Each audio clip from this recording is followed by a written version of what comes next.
আজকে বাজার থেকে মা কুমড়ো নিয়ে এসেছিল। তখন ভাবলাম কি করা যায়, সেই তো কুমড়োর ছক্কা একই ধরনের হয়ে যাবে। তখন ভাবলাম কুমড়োর ভর্তা করলে কেমন হয়। তার জন্য কড়াতে প্রথমে সর্ষের তেল নিয়ে তাতে কালো জিরে ফোড়ন দিয়ে দিলাম। তারপর তাতে দুটো শুকনো লঙ্কাকে দিয়ে দিলাম।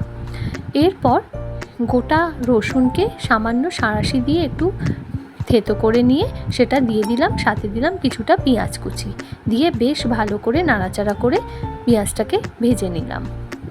পেঁয়াজটা হালকা ভাজা হতেই আমি তাতে একটু টমেটো কেটে দিয়ে দিলাম। সাথে দিলাম স্বাদ অনুযায়ী নুন এবং একটুখানি আদা বাটা ও কাঁচা লঙ্কা কুচি দিয়ে বেশ ভালো করে নাড়িয়ে চাড়িয়ে যখন টমেটোটা হালকা নরম হয়ে আসবে তখন তাতে কুমড়োটাকে পাতলা পাতলা করে কেটে সেটা ভালো করে ধুয়ে পরিষ্কার করে সেটা দিয়ে দিলাম। এরপর বেশ ভালো করে নাড়িয়ে চাড়িয়ে আমি ঢাকা দিয়ে দিলাম। এইভাবেই মিনিট 10 ধরে আমি ঢাকা দিয়ে দিয়ে রান্নাটা করব। যতক্ষণ না কুমড়োটা সেদ্ধ হয়ে যাচ্ছে ততক্ষণ আমি এইভাবে রান্না করে নেব। মাঝখানে ঢাকা সরিয়ে আমি তাতে একটু হলুদ গুঁড়ো ও একটু সামান্য গুড় দিলাম মিষ্টির জন্য। আবার বেশ ভালো করে নাড়িয়ে চাড়িয়ে আবার কিছুক্ষণের জন্য ঢাকা দিয়ে দেব।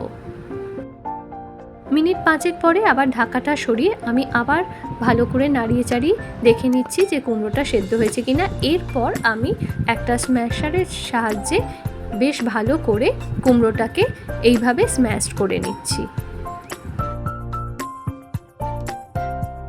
এইভাবে কুমড়োটাকে খুব ভালো করে স্ম্যাশ করে নিয়ে তারপর আমি তাতে আর কিছু দেওয়ার নেই। এরপর আবার কিছুটা নাড়িয়ে চাড়িয়ে বেশ শুকনো মাখা মাখা হয়ে আসলে আমি এটাকে নামিয়ে গরম ভাতের সাথে পরিবেশন করে দেব। আমার কুমড়ো ভর্তা রেডি। আশা করি আপনাদের ভালো লাগবে। Thank you.